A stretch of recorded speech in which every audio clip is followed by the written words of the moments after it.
Okay, so you've got your thumb on the A string, second finger next door on G, miss a string, and third finger on the E string.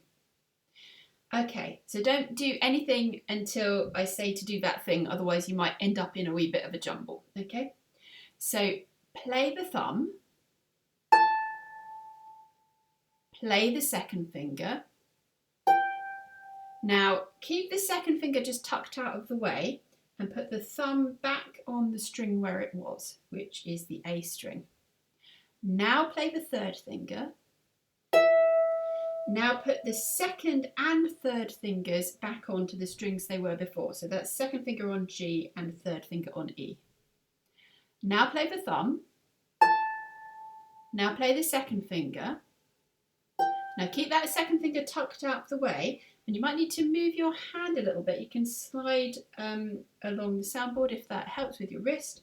Put your thumb on the D. So it's sort of going over a little bit like you would do with a scale.